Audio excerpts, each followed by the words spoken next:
That's enough of that. Okay. Welcome everyone to this Top 100 episode. Delighted tonight to be joined by Dan Wallace over at Barca in Top 100. Dan, how you doing? Yeah, it's awesome, lads. Awesome. Let's get going. Well, better start with yourself, seeing at you're top of the table. So I guess that naturally means James, our second guest tonight. How you doing? How you doing, mate? Good to have you on. But yeah, all good. Looking forward to getting down to the nitty gritty. And Alex joining us, obviously Man City. So we're a D1 heavy contingent tonight. Alex, how you doing? Good, mate. Good. Good to have us groups on. I mean, there's not much hair between us. So I think I'm doing it for the team here, but just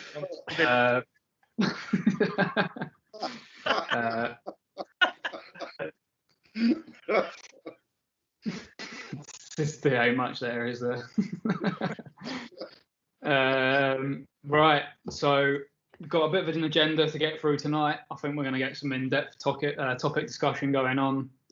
Probably some strong opinions. So certainly a game, take it how you wish for anyone watching, but I don't think there's going to be like holding back from this contingent of the Top 100 panel for tonight. I thought it best to start with a reflection on the videos from last week. Obviously, those have put some content together, got some managers on, done a great week of reflections for different divisions, reflecting on sort of team performances this season, give them ratings out as well, getting the panel that have been on to sort of decide on what they feel has been like a sort of rating for success or failure for most managers over the season. So just to reflect on that, any thoughts on sort of how that went last week? Any sort of disagreements with personal ratings that were handed out? Obviously, Alex gave out some of the ratings for a few of us, so it'd be interesting to get the opinions of yourself, Dan, to start with, just on reflecting on that. Obviously, you appeared on an episode yourself. Yeah, I love the rating Alex gave me. I thought it was spot on.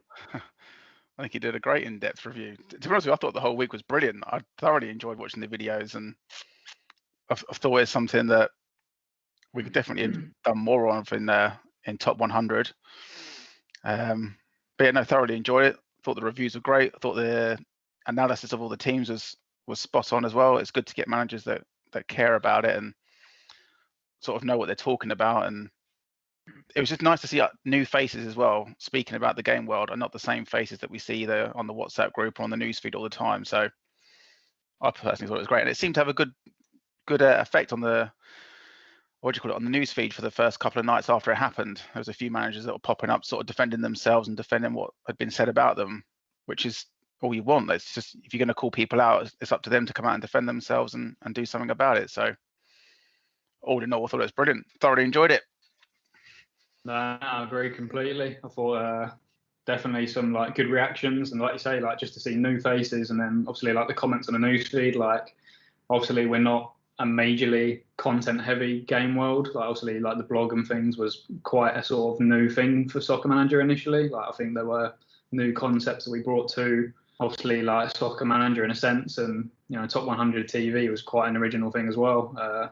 Obviously faded away in times, but we've had the old episodes here and there, and no, it was good to see sort of like a bit of a revival of it, and obviously credit to Bedos for doing that. James, any thoughts on ratings and such, maybe for your own side with Chelsea this year or this season? I can't really complain because we've just not been at it this season. It's just too much buzz and not enough goals, to be honest with you. And we're starting to kind of hit form, see, towards the end of the season.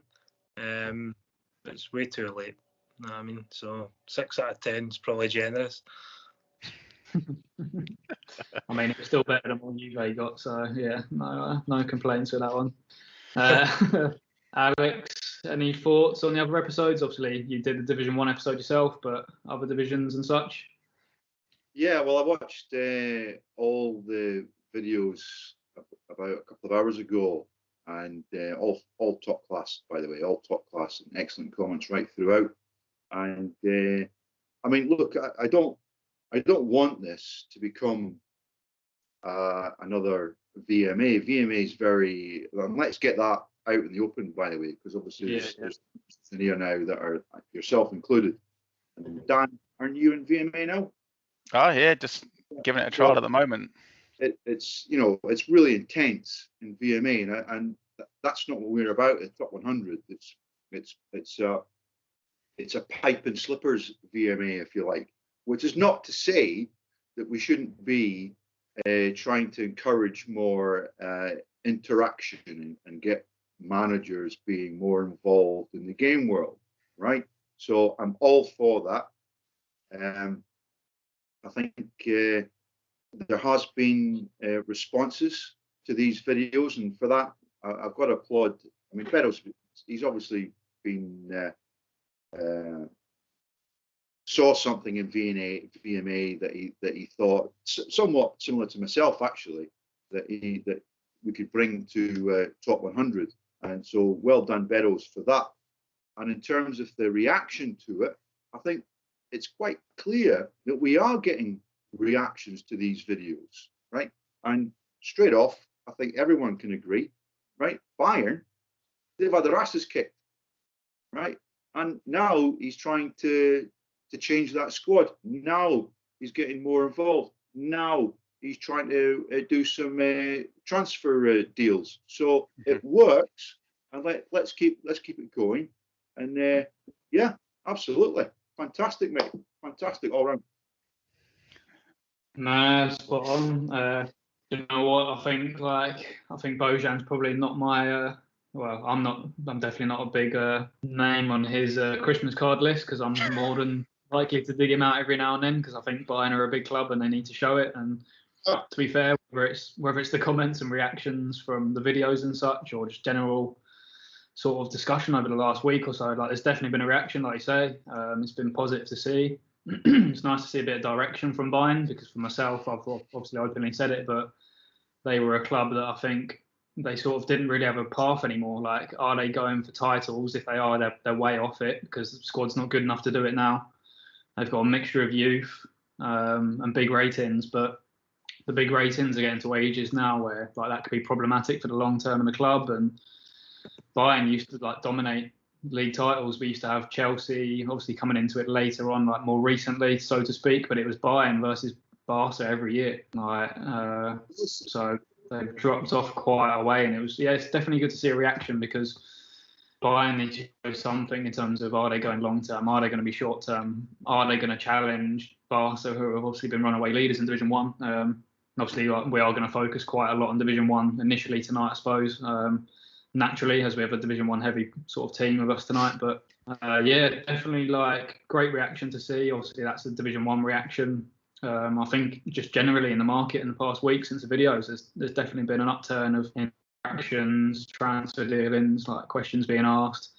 But definitely good to see questions as well that we've had come in from the community for tonight. People wanting to ask certain things of us, get opinions on things, which we'll delve into as well. So a bit positive, and again, don't want to blow too much smoke up his arse, but no, fair play to Beddoes for trying to like put a bit of life back into Top 100 TV again.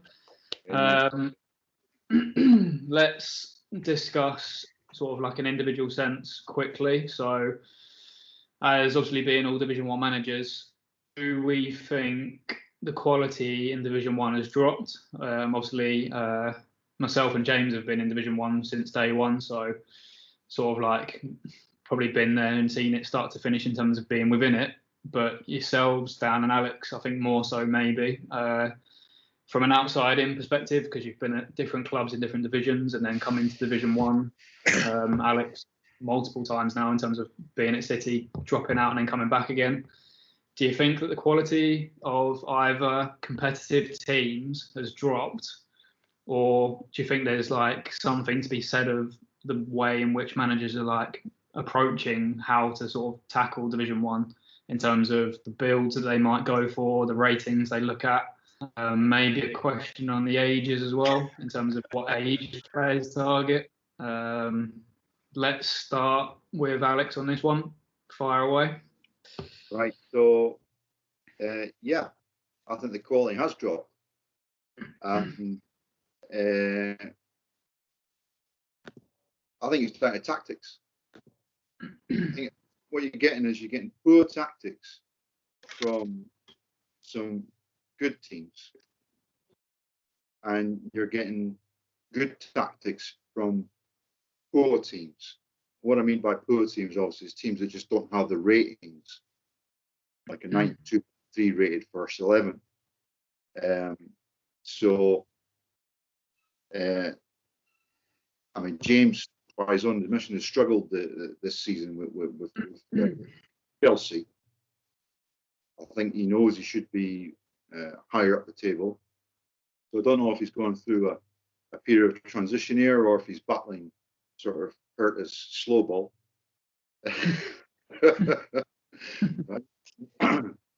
And Dan, obviously you've played 3-4-3? You've played for the better part of the season to try and make tactics. And I think obviously you've seen the video that I made, and I mean, I was above you. I think I made in that comment for most of the season. So, I mean, you want to try it, and you can do it because you've got, was it a 92, 93 rated first 11? Yeah, I think 93 best average 11. 93. So, I mean, what you can tell from that is that it's a ratings-based game. If you've got the higher ratings, it's quite clear you're going to win the majority of the matches. But everybody knows that, right? But you can still get results against these teams if you can counter with good tactics. And what I'm seeing in the top division is some teams with decent players, with high-rated squads that are failing tactically. And what I'm seeing are teams with lower-rated 11s, first 11s, with good tactics, and they're doing very well. Yeah, I don't disagree, and I definitely would say probably to my own fault, you could argue like Juve, down to my messing around and almost like looking to prove a point with how poor the match engine is, that you can play these formations with the good ratings, that simply there's 2 or 3 formations that work, and if you stick to them, you'll get better results. I realistically don't think myself Juve can actually win the title, but 100% we could have done better this season, and maybe I've discredited the game well to a point because I have messed around and not played the tactics that could get the results. And I'm putting that out there for any more opinions on that as well, on our own clubs, on different clubs. That's something I'm more than happy to discuss. So, James, yourself? I think it's quite weird because last season when we had Griezmann in behind, he seemed to do a lot better than when we swapped him for De Bruyne. And then we swapped De Bruyne for Bruno Fernandes, and he's not really done it either. So Griezmann's a lower rating than obviously those two. So I just think it's a bit more consistency for the team.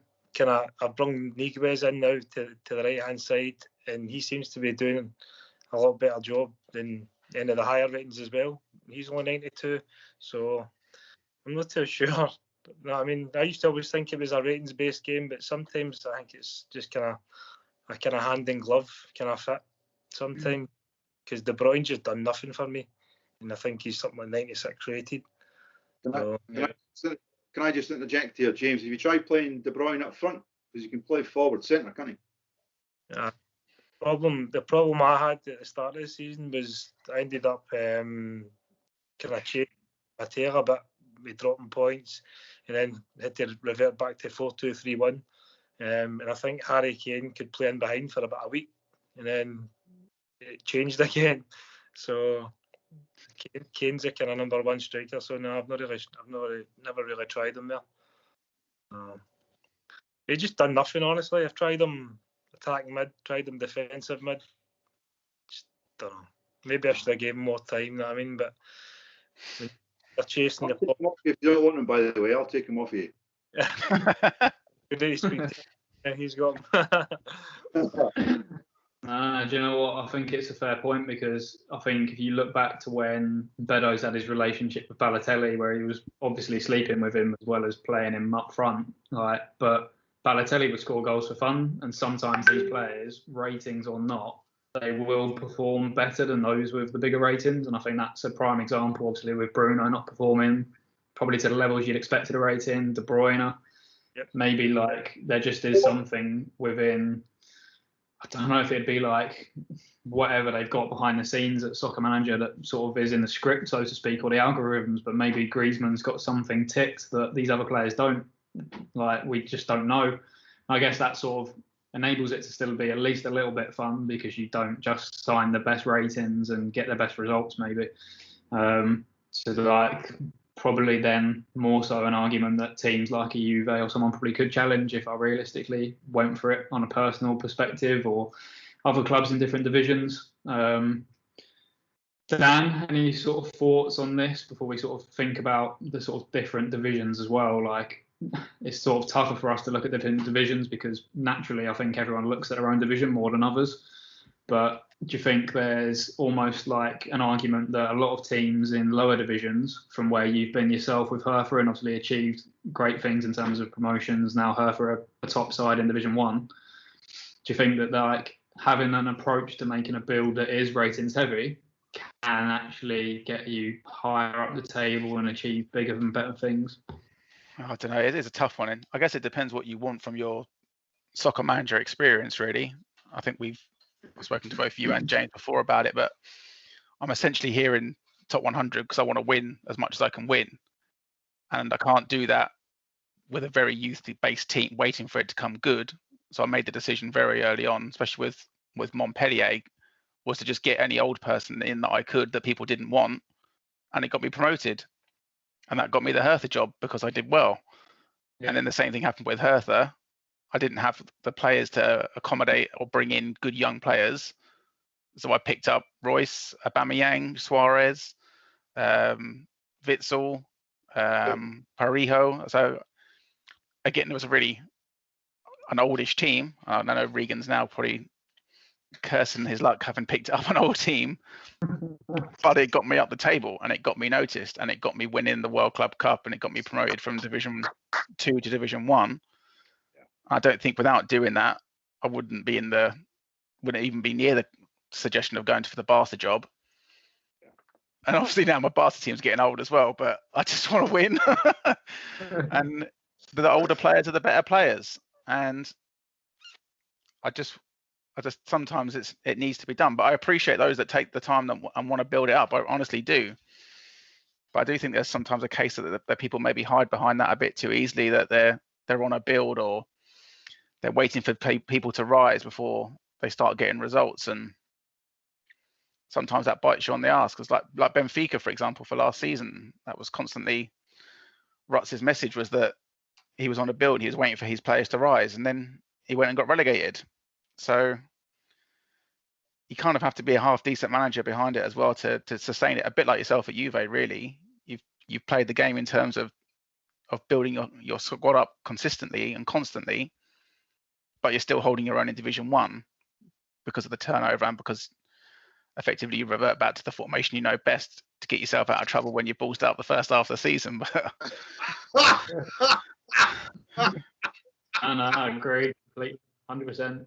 But that's what it is, isn't it? At the end of the day, they're like James was saying, and Alex touched on as well. If it's a ratings-based game and you want to do well and you want to get out the table, then go find those ratings. They're there. Half the transfer list is packed full of players 91 and above at the moment.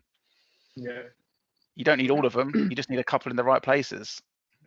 Can I just step in here and just say that, I mean, obviously the question was about, has the quality dropped?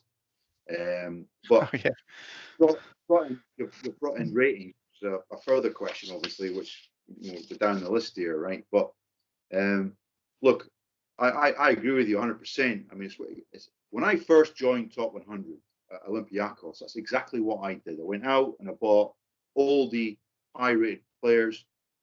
I lost my first. People know I lost my first 5 matches, and I never lost another match after that. And I missed the title on the last day of the season, right? But from there, I got the job at Inter, and then from there, I got the job at City. So I do feel with there's too much of this turning your nose up at older players. And when I was back at Olympiacos before I got my City job back, I did exactly the same thing with less success. I mean, I won the Youth Shield, obviously, twice in a row, which was a nice little bonus, obviously, right? But there were actually some good managers, and it just didn't work for me at Olympiacos in Division 5 back then. But the goal that I was looking at was exactly the same as what you just said, Dan, right? Don't turn your nose up, right? If you're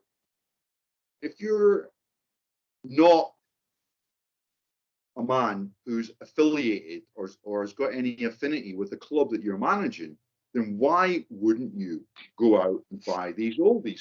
And we all know that the best players in the world, the very best players in the world, right?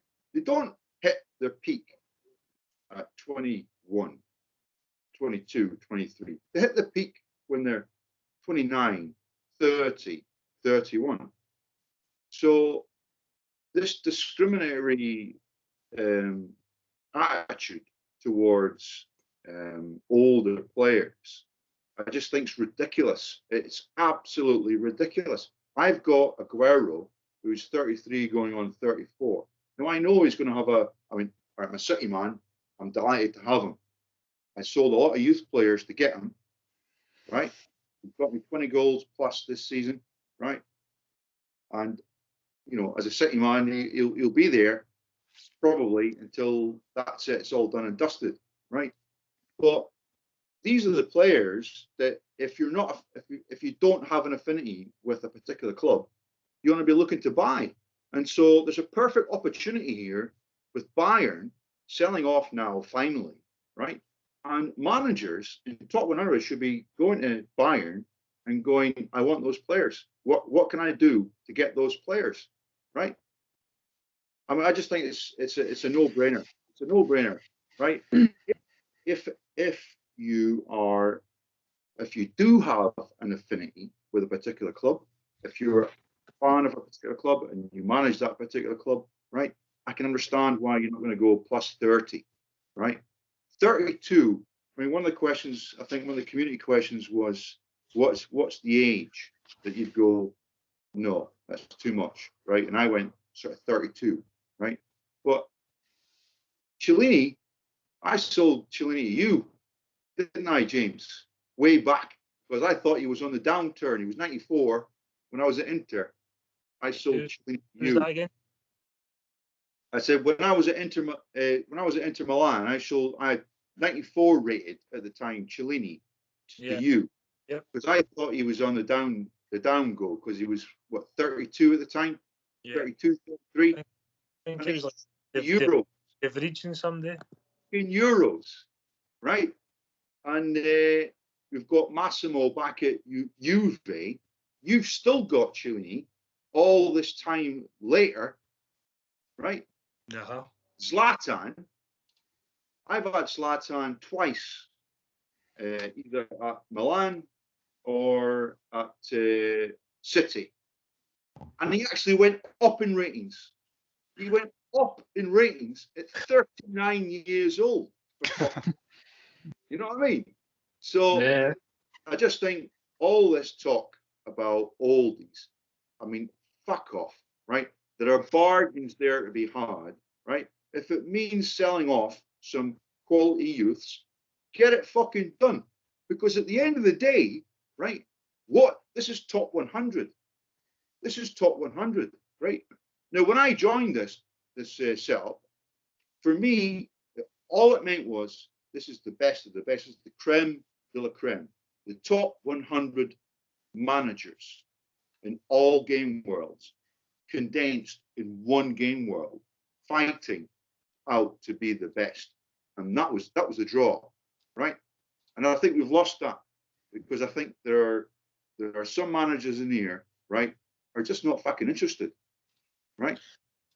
And there are old players out there. Alex, people people are just wanting 27 and under. You know what I mean? It's getting embarrassing. I mean, I post up sometimes as well, but I've got a few older players. I don't want to obviously continue with older players, but people are looking for 27 and under. And as you say, they're not really interested in much of a challenge. They're just interested in squad building their team up, when they should be mixing and matching, just like Dan's done to get the Barca job, which he's done great on. You know what I mean? So every time I see a post, it's 26, 27 and under. And even for Chiellini, I got some of the youth bids. I know a lot of youth. Some of the youth bids I was getting for Chiellini, even after he won the Euros, I hadn't even heard of some of the players, you know. So why would I tell him? It's just stupid. Well, what about for you guys, for Dan and for James, that have been there since the start of Top 100? Obviously, there was quite a few people that left a few years back or a few seasons back when the Marsden thing kicked off with VMA, and a few, I would say, quite a good quality of managers, or a good set of quality managers left at that point. Yeah. Do you think prior to that the standard was better? Because I think some of the squad builders that were in there at the time were amazing. The Anderlecht chap, I forget what his name is now. Is he? Percy. Yeah. I mean, what a squad that he put together and came up the ranks. So do you think that it was better prior to that than what we then got in afterwards? Yes. Yeah, I personally would say there's been probably 3 or 4 that would come to mind very quickly that were good builders, but they had a mixed match of like players. So you had like your youths, you had your players that have the ratings that might even go up in ratings, but either way they still hold in the value because they have a good rating. There was more concern for taking a bit of both. So he was like Anderlecht were quite active in the market. Could always be messaging managers like he was on the ball. Like that quality of manager for me has died. Like I can't remember the last time a manager probably messaged me, other than probably yourselves in this room right now, and said to me, "What about X player? Is he available?" Like for the players I've got at Juve, I never get any messages, and that probably died when Simran left Anderlecht. He was probably the last manager that would constantly bombard me and say, like, "Look, I want this player. What can I do?" And he was willing to pay the price. And he was a good manager, so I couldn't, swindle him and take him down the garden path or whatever and take what I wanted from him. Like he wasn't going to get blown over. But he was a manager that I had respect for because he wanted the best players, or he wanted to like work deals and make it happen. He probably was. I think he was actually the reason why we put the rule in Top 100 that you can't arrange a deal for a player that's like a 2-for-1, so you almost like skip out a club. So like if a three-way party deal or whatever, like that got stopped because he was so quick at organising deals that he would buy a player, instantly sell him to another club before he even joined his club, and so that player wasn't even going to touch his club. It was going straight past down to another club. This guy was on it. Like that quality of manager, like it almost doesn't exist now. Like you're missing people that are like constantly, and don't get me wrong, like there's a lot of managers in Top 100 that have been there from the start. They've sort of grown with the game world and they've got families now. Like jobs have changed, like they've got kids. Like it's been a long time since the start, but for whatever reason, and if it is just that sort of stuff in the background, I don't think there's enough dedication to wanting to always get the best players, know the market, to play the transfers ahead of like reviews to get the ratings. So you buy a player because he's 90, but you know he's going to get a minimum +1. You take that player and then you sell him straight away after. Best time to sell a player straight after the review, especially if you're going to go and get 2 more players that are going to get reviewed in the next review for a different nation. Like there's not managers doing that anymore because people are too concerned about, this kid's 18 and he's 89 rated. And I'm probably part of the problem. Let's not get it wrong. At times I have done it. An example, obviously, like Dybala's gone for Musiala. Like that's a 93 for an 85 rated kid. Like that's a massive transition I'm going for there. That's a longer term approach. That's part of the problem, and I know it is. But that's me sort of thinking that the current crop I've got, I'm not going to be able to challenge for titles now. So I'm thinking that group now with Foden and Musiala, You proper gave Salvatore a full sense of the transfer economy after that deal, because I think he wanted 93 rated players for every one of his team. Exactly. Yeah. And I've probably harmed the market to the point as well, then, haven't I? So That's all right. We sorted him out. We put him back in his place. There's definitely not enough managers that are playing the market, playing the system in terms of the reviews, are active to the level that you want them to be. There's too many that think that because a player is 18 to 21, that means they're going to be a 90 plus player. Most players, realistically, that are any good do in the long term become 90 rated players. There's not many that go, into the 85s before they're 22 that wouldn't eventually become a 90 rated. But you get so few 93 plus players. Like, I think I listed it when I did this deal. I said, look, why are people turning down older players that are 93 plus when there's only 20 on the whole game? Like, we've got to be realistic here. All of these, and I've probably signed fucking 5 of them. There's probably 5 youngsters I've signed, and they're not going to make that level. Like, this is what we're playing here. You've got to be a little bit more realistic, be more competitive. Yeah, so that I'll finish there for myself on the competitive nature and pass it probably to James now to sort of comment on that. But a few more points I want to double back on afterwards.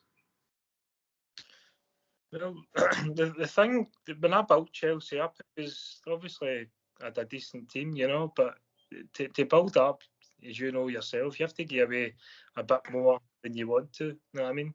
So to build Chelsea up, when I built them up, it was like slow, but I got there, and to win 2 leagues, which I've always tried to do. But there does come a time where you do need to rebuild your whole team again. That's the kind of stage we're at the minute, where I'll probably keep Ronaldo, and I'll probably keep Van Dijk, because nobody seems to want a 96 rated centre back. It's crazy, isn't it? Yeah. And Chiellini, so once I do the deal with Dan Wallace for Cruz and Ramos, that's us.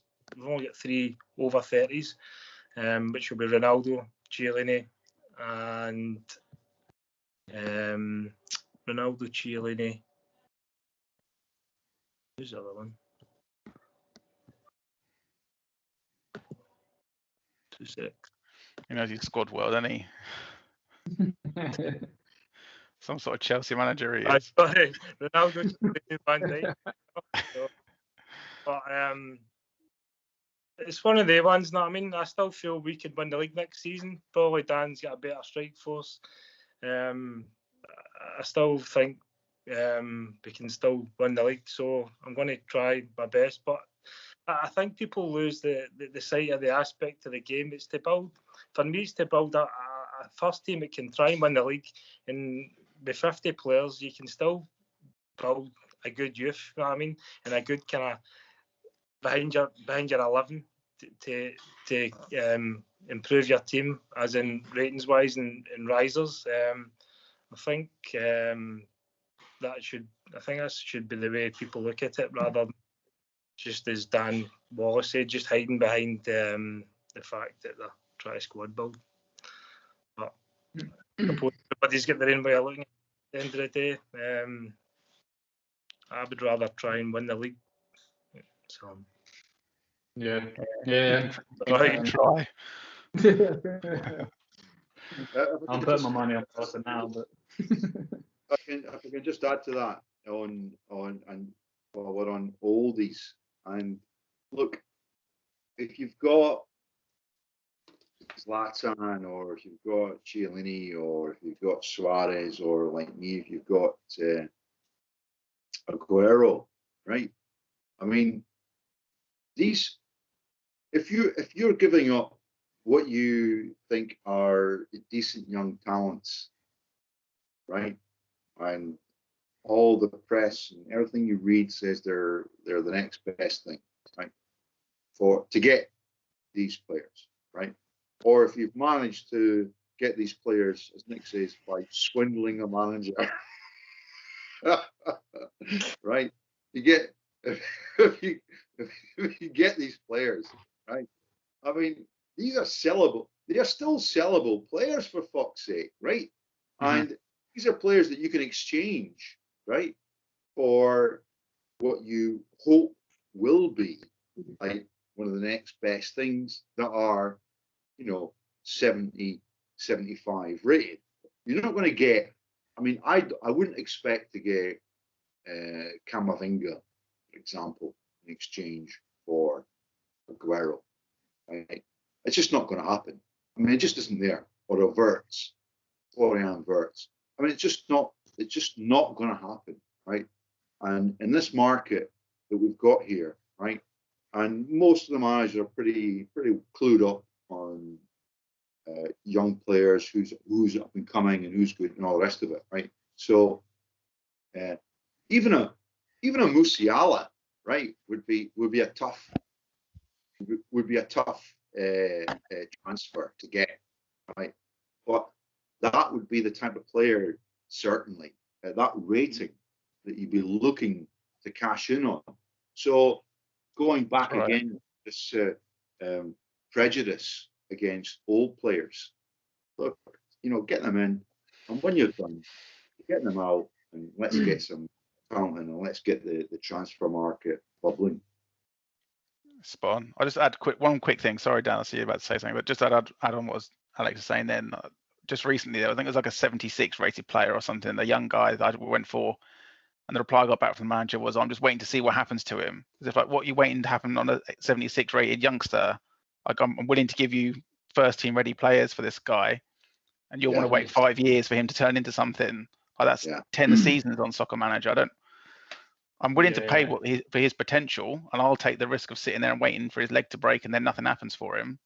We've got two managers here, and I've actually learned from them, and I've learned how to manage a club being in top 100 from some managerial activity. And I've certainly learned from Dan, and I've certainly learned from James. And it's quite clear that you can have. I mean, I love young talent. Obviously, I'm like Dan. I mean, I'd love to build a squad like Dan, and that's the aim. That's the goal. But to get to there, you have to start selling some of your youngsters, right? That are named talents, right? And you have to package them together. And I've seen Dan do this, and I've seen James do this, right? And you package them together, and you get a high. And I mean, it's taken me. I might be slow-witted. I don't know, but it's taken me some time to get to grips with that. But it's true. And what you have to do is you have to, when you're squad building, or you want to build a higher rated team, those youngsters that are name youngsters that are out there in the press that people are talking about, you have to package them together, right, to get higher rated, possibly 23, 22, or even under 21 higher rated youngsters. And that's how you build your squad. Yep. Yeah. I won't go too much, I guess, into the process of that. Just a few things I want to throw in there as curveballs on some of the topics. Obviously, going back to how we have potentially lower caliber of manager now. Let's theoretically say, right, that in top 100 in Division 1 plus maybe 5 clubs from Division 2, those are the clubs that all managers should want to manage. So to do that, they need to probably buy the bigger ratings to achieve more successes to be able to get those jobs when they become available, because 3 of those jobs every season probably become available in top 100 because the bottom 3 in Division 1 get sacked. So in a sense, are we saying that more managers probably should be more competitive in those lower league teams so that they can get those jobs, or should they actually do what a lot of them are doing and build teams with youngsters, even if that means that they are stuck at a team for 3 to 4 years in real life terms, like 8 seasons, so that team maybe becomes a good team? Like, what's the trade-off here? Do they go older and get the bigger jobs? Is that what we're saying? Or are we saying a bit of both? Are we saying build and make your squad a future Anderlecht, for example. Anderlecht weren't a top team. They were in the bottom division. They were built and they went to Division 1. Now they are a top team. What are we saying? What's our opinion here? What's the best approach for these managers to become top 100 managers that we go, actually, like, this is a top manager? Dan, any thoughts? Just look at Doug. Just watch what Doug does at Leicester. I think that's a perfect example of how you can be proactive without having to pick up old players if you don't want to pick up old players. He's gone down to Leicester. He's gone. I think he did get relegated last season, didn't he? So he's in Div 5 now. But the amount of transfers he's gone through and building his team back up again, and just bit by bit, just slowly increasing his ratings, not expecting to jump up real high. And the activity you see from him catches people's eye. The fact that he's on the board all the time, the fact that, I think for me anyway, he's in my inbox a lot, seeing if any of my younger players or around the 87, 89 rated players, if he can pick them off me for adding on a couple of decent players. I think he's just a really good example for how a lot of managers maybe should manage lower down the leagues. That's what I would like to see more of from people doing. And it's good for those lower managers that are doing well. But I think we just discussed it earlier. Half the times I don't know that they're doing well because it never gets mentioned or anything. And it's only for things like this that we look through and we see if anyone's had a good season or not. But I think Doug's a good example of how you can be active, get noticed, without having to have an amazing team in there. Like that's been my opinion on it anyway. Yeah, I think perfect example. Another one I'll throw in there, and he was a top 100 manager in the past, and he's returned recently, and he's turning up all sorts now, is Nick Justice, who's come back in with Shakhtar. Like, his club was dead and buried. He's been active in the market. He's active on the WhatsApp. Like, he's just an active manager. He's proactive. He's getting it done. Results are coming in. So whatever he's doing with that squad, and you guys, whoever you're like, who's watching this, analyse what he's done and make your own opinions. But this guy's being proactive. He's getting it done, and results are working, and the squad's getting better. Surely that's a great bit of evidence there that he can now probably be a top candidate for better jobs if they come up, or he can stay and complete his build or do that approach. So I think two managers there that come to mind straight away. And like Dan has just pointed out, I don't think there are enough managers probably shouting about their own teams, probably like bigging themselves up a little bit. Because why not? If you're achieving things, like, let's not make a sort of individual example too much, but Dynapro were the most unwanted team in top 100 last year. Mark's come in after being at Man City previously. They're now top of the league. They've had an unbelievable season. And like, Mark occasionally posts and he gets the credit for it. He's now back in the recognition for me to be another manager that goes back into top 100's top division, because he's showing he's got the ability to go and do the poor job that nobody wants. And, you know.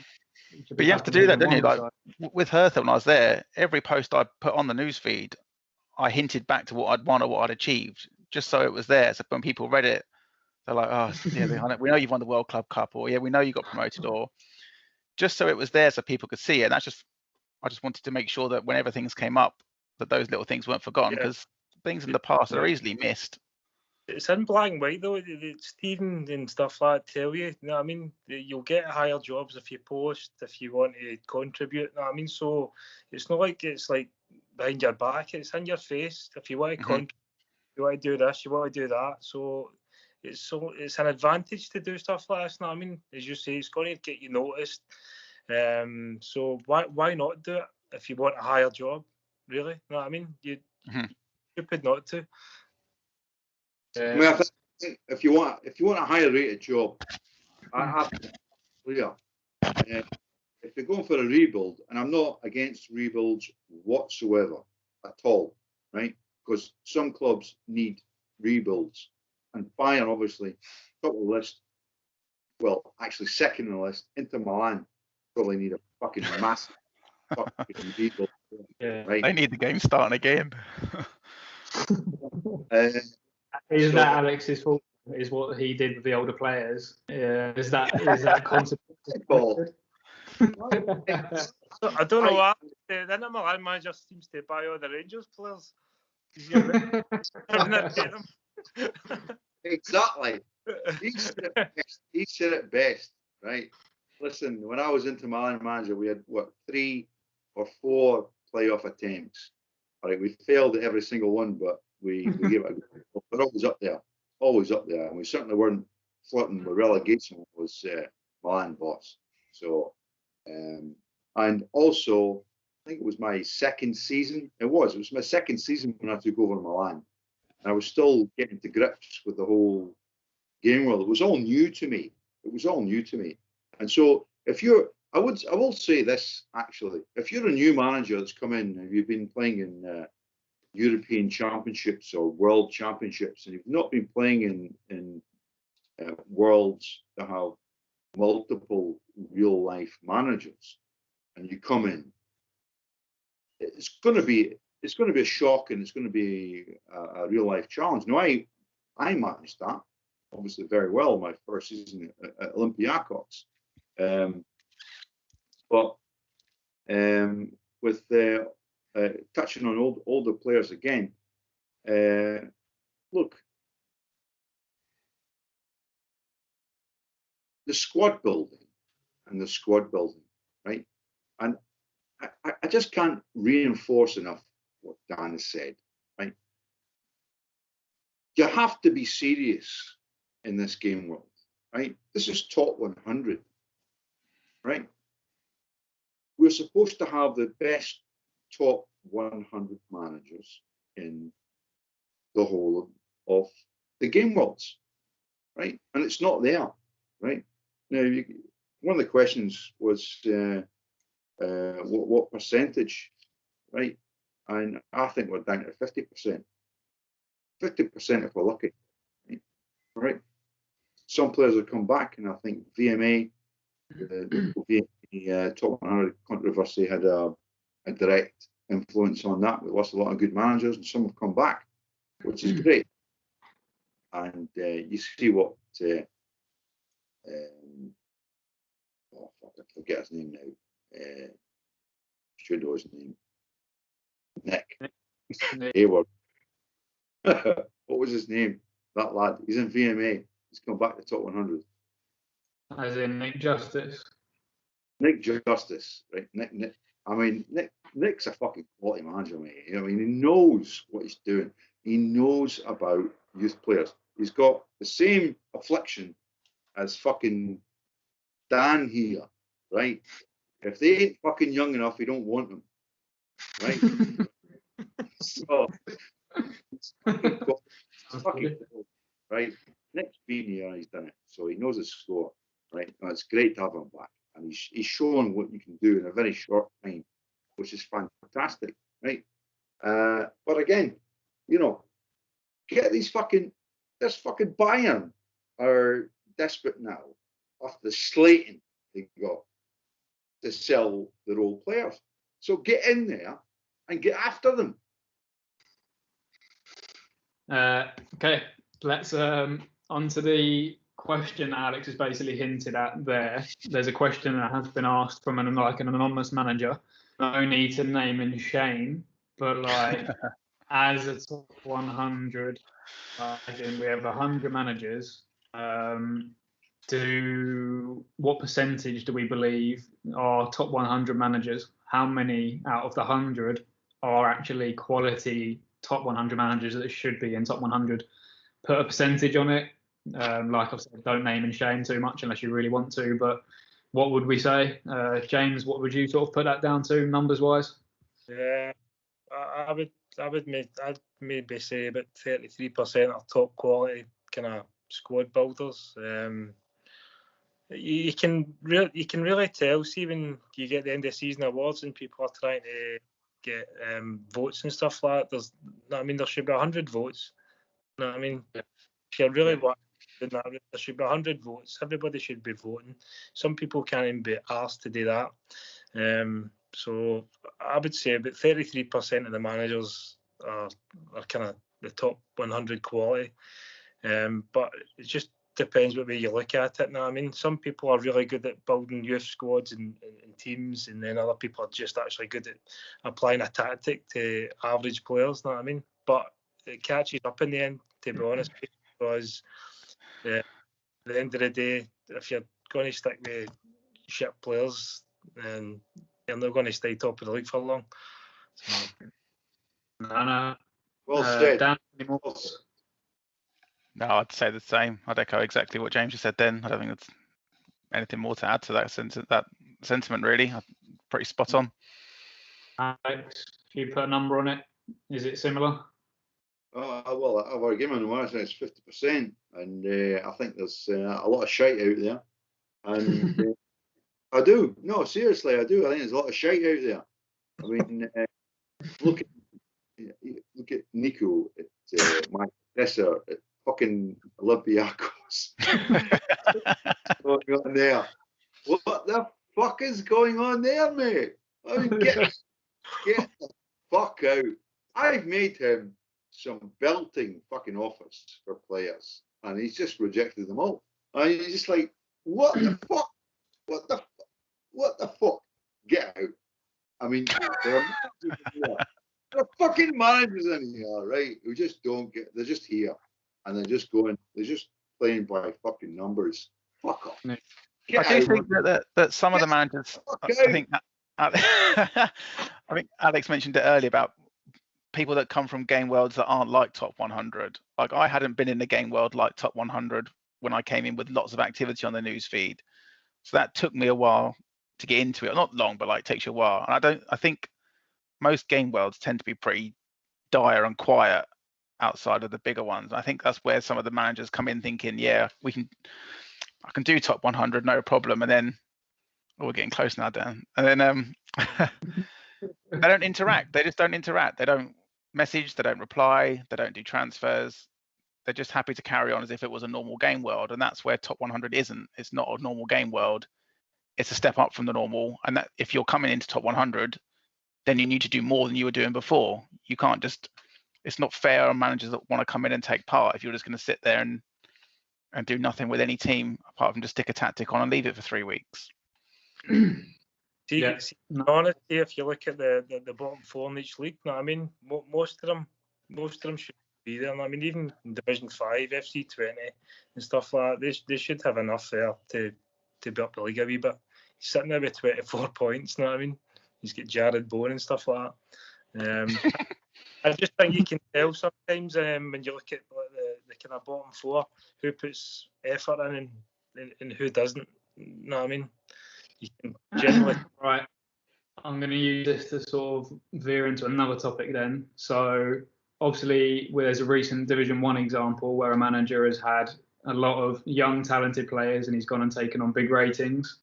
If you have an equivalent in a Division 4, so the best ratings of a squad are all 89 rated in Division 4 as an example, it probably might be lower.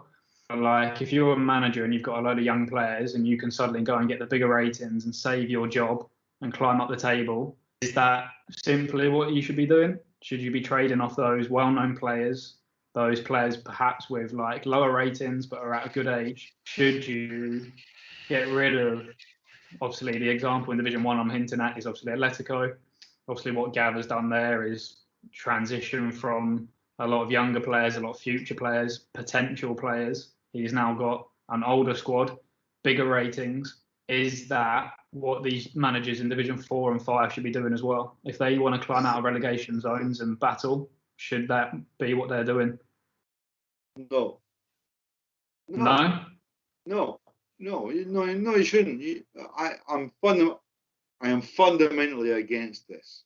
I've made it clear on a post in the feed how monumentally against this I am, and I just think it's as I said before in the Div 1 video with Beddoes, it's a gamble. Of course, it's a gamble. But if you lose, you get relegated. You've lost all those quality players. I mean, we're talking about fucking top fucking quality players, by the way. We're not talking shit here. We're talking fucking quality fucking players. Donner will be fucking 94 in no time. Go on, James. See, if you look, fair play to Gav. I mean, he's got 7 points out of the last 9. And when you look at it, International's got 3 points out of the last 9. AC Milan's got 1 point. Real Madrid's got 1 point. And Paris have got none. So, see, being fair, he's actually caught up. So there can be 1, 2, 3. There's 5 teams can be relegated. There's 3 points between 5 teams. So, as you say, it is a gamble. But and also, haven't we also been arguing that there are like a lot of older players out there in the market with big ratings that they should be taken on because they're cheaper? Are we not also saying at the same time, whilst you're saying he should be holding on to these younger players because they will get the ratings in the future, haven't you also argued for like a Zlatan or whoever it might be that is older, who people want less, that are cheaper and could actually save a job? I think Gav, to be fair, but Alex is kind of hitting on. I think Gav well overpaid for what he got. You know what I mean? Which is probably true. You know what I mean? But I think that night he'd either been on the sauce or he was just a bit desperate to get some quality players in. So. I think though as well, like I think Gav will be the first to say that he should never have been in that position in the first place to have to sell their players the way that he did. Like. Yeah. His squad was good enough. What terrible English that is. His squad was good enough not to be down the bottom in the bottom 3 fighting for relegation. He shouldn't really have been in the position there to be having to sell off potentially some of the better youth players in the whole game world to save his job. And that's only his fault. And if that's his fault that he's in that position and now he's lost out on good youth players, then it's his bed and he'll need to line up next season when nobody wants his older players. And let's say that season they stay up this season, next season, are they in a position to maybe challenge for titles? Has he actually got to revert and try and get younger players back in? What's going to be the approach? Do we think that what's Gav going to have to do now? Like if he stays up this season, has he got to flip it on its head and do the reverse again? Can he even get those players back? Look, Nick is a shit manager. At the end of the day, he's a shit fucking manager, right? He's down there for a reason. And the reason is he's a shit fucking manager, right? that squad is built even before he sold all his best fucking players. See, being fair, that's what I was touching. It's fucking nonsense. It's fucking nonsense, mate. That squad is building. There's no way it should be there. He's a shit manager. That's it. I wonder what Alex thinks. I think it's like attention sometimes when you're in the bottom, and also I can't really talk because I've had a poor season. But see if you don't get a good start sometimes, and you start to, I don't know if you've tried it. You've tried it, Dan, Juve, but when you start changing the formation, that just doesn't work. You just need to kind of stick at it. You know what I mean? And I think that's maybe why Gav's in the bottom 4. I don't know if he was changing his formation a lot, but like Alex, he didn't really be there. I actually do think to a degree, when I started playing the 3-4-3 in similar formations, he decided to do the same, and he actually got himself in the position he was in. So, like we say, like it's his own fault. He's put himself there, and maybe I've had an influence on that as well. But moving on to the next question, which is basically summarising a lot of what we've talked about already. So it's a perfect question, and that comes from Neil Franklin. He asked, with top 100's top manager, Scott, leaving Barcelona and taking over Div 5 Sao Paulo, who are now in 11th place in Division 5, does that almost prove that the quality of managers is better than maybe we've said so far? Because we've gone and said 33% to 50%. Is the quality actually better because of where Scott is positioned, or is it a long-term build and he needs more time because he's had, half a season, he's been busy with work and such? Like, is this almost a counter-argument, or is it actually that give him time and he'll prove that he is top 100's greatest ever manager? James, I know you've got opinions on that, so we'll start with yourself. I think Scott and Doug have got the kind of same thing going on. Doug's obviously been doing it a wee bit longer. I just think they've changed the team too much.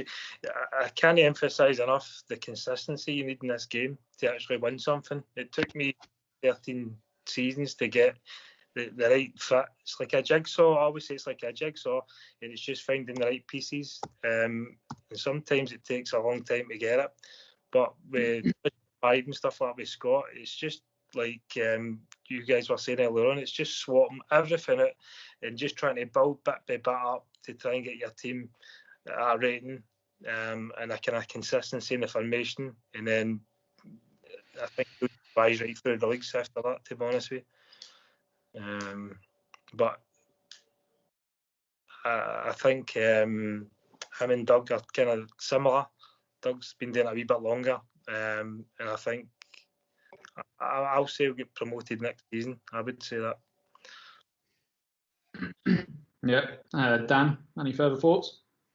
No, I agree again. Really, I think a lot of the game worlds, the cream rises to the top eventually, and managers that put the effort in and are good managers at the game and know how to play a game. Essentially, it's not a proper football simulation. It's just working out how to win a computer game, really. But I think Scott will be up there. I think Doug will move up the leagues. I think you'll see those sorts of managers move up quite easily and freely. Another good one is it Malcolm, isn't it? The Augsburg manager at the moment. You can see that he's another good tactician and a good manager, and he's made his way up already from Div 5. Probably going to go up again now through Div 4. There are just certain managers that are just good at doing it, and I think Scott will fall into that category. But it's good for him to challenge himself and have a go at Sao Paulo. It'd be interesting to see really long term how he gets on. But yeah, like James, I think he'll do well. I think he'll get promoted next season. So, join this topic onto another question.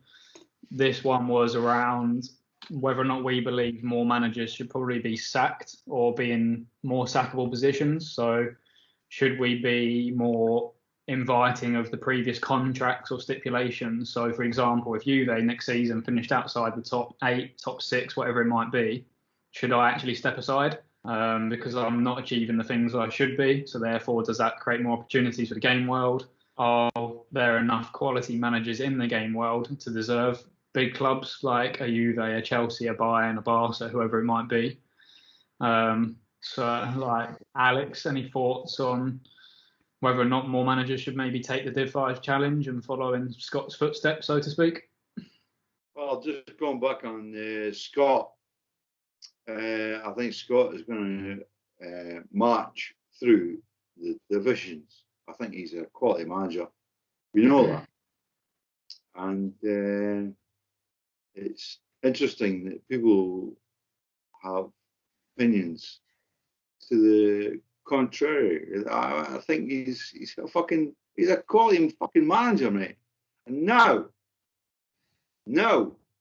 he's playing his favourite formation. So I think watch out for Scott.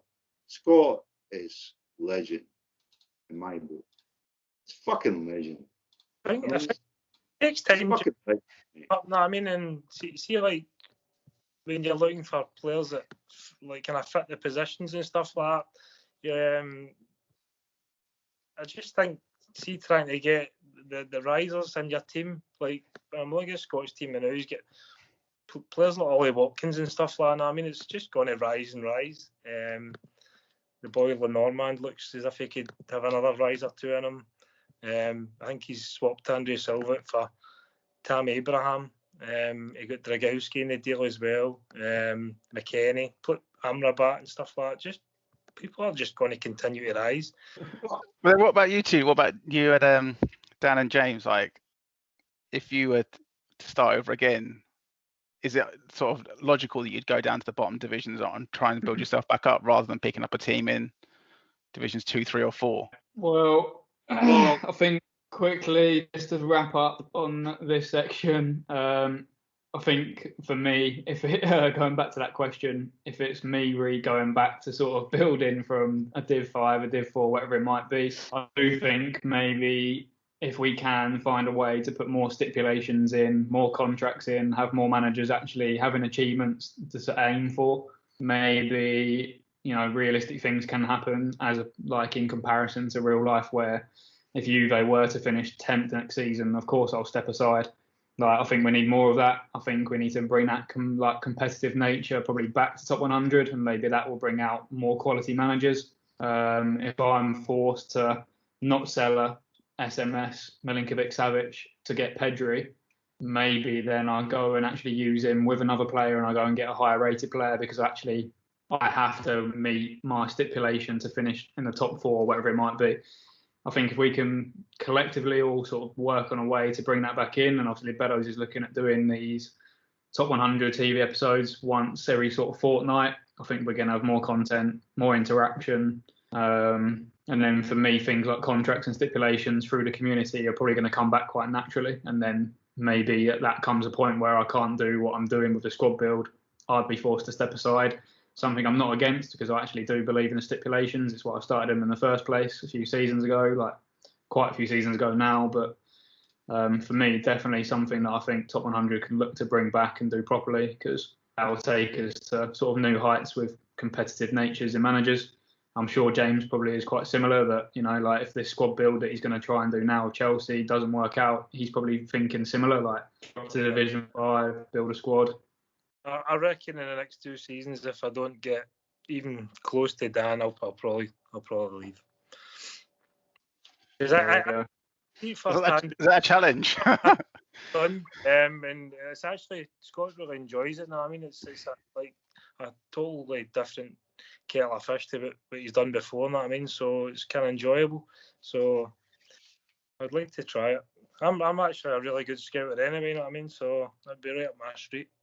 So see what happens. All right, big Ed. Nah, I think there's a bit of a challenge there. I said a bit close to Leeds United in the ash. All right, sausage.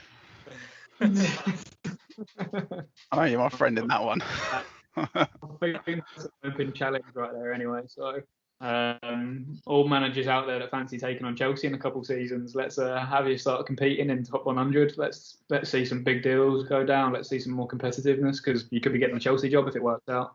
Well, that's what you've got to think, haven't you? You've got to think, when's the next big job coming up, and what can I do to put myself in the picture for it, really? If you're not doing that, then what's the point at the end of the day? Like we're only doing these talks, and we're only putting these points across because we want to make top 100 better. Yeah. We're not calling people out because we want to be arseholes or we're trying to make things worse for them. We're calling people out and putting points across because we want to improve the quality of what we play against in top 100. So we need to drive that forward and, you know, step up, become a good manager, be active, get the Chelsea job, take it. Yeah, 100%. Take it. Don't even try and earn it. Just fucking come along and take it.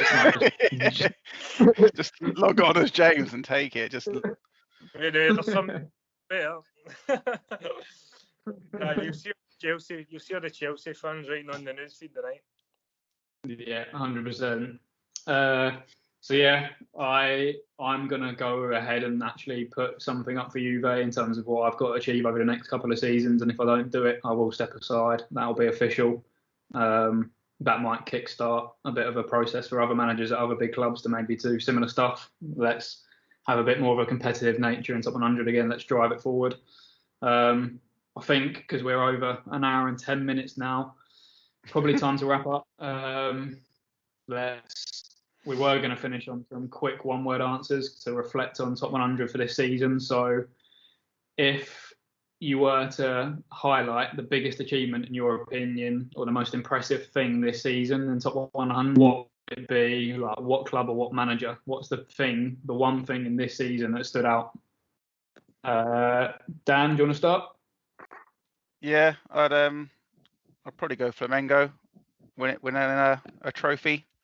I think an all-Brazilian build, I know it's not one word, this answer, but an all-Brazilian build that's taken in that long deserves some recognition. And at last, he's got a trophy to go with all that hard work. So I'd go with Mark and Flamengo there, with Dnipro very closely behind. No, spot on. James, what are you going with? You can't deny Flamengo. No, I mean that's unbelievable. But that man's done. I think that's brilliant. So Flamengo for me as well. And then Alex, what are you going with? Dan has done. It's not an easy task to take over from multiple winner in top 100. He's done it. He's done it with the ease, with a certain ease. So there's no question in my mind. It's got to be Dan. Dan is my number one. Dan is he's fucked over every single challenge that's come his way with him. So, boom. Get up, Dan. Get up, you. Well done, sir. Boom. Exemplary, sir. I haven't won it yet, though, which is frustrating. I thought we'd be celebrating today. No, I'd agree. I'd say those two are definitely the sort of big talking points for the season in terms of biggest achievements. I think Dean and Pro get a good mention in there as well, as sort of Dan alluded to. They've done very well as a team that no one wanted, no one cared for. Mark's done a top job there, going in after his spell at Man City. But for sure, the runaway lead that Barca have got over what looks like now a competition for second and down from now on, as well as Flamengo, obviously that Brazilian build finally seeing an achievement for it. So definitely for me, it's got to be those up there for sure. Gonna finish there, sign off for the evening. I will get this video out shortly, get it uploaded onto YouTube and onto the blog. Whoa, I'm sure Beto. Dan. Flamengo. I offered that man the best player in South America in Gabigol, and he fucking turned me down. So, get the fuck out. With him. I think that's the perfect way for us to finish off. Going to say cheers, gents, for all the comments and your time tonight putting this together. Also, shows all the passion for Top 100, which I think we're definitely up there with, in my opinion, the sort of most passionate, because I'll talk to most of you daily in regards to the ongoings within it. So hopefully we can get more people to be as passionate as probably we are and get some more talking points, new faces, get Top 100 active again, and let's make this a much competitive game world. So thanks to yourselves for driving that forward. Thanks for the time this evening. Cheers, gents. Cheers. Cheers, boys. Cheers.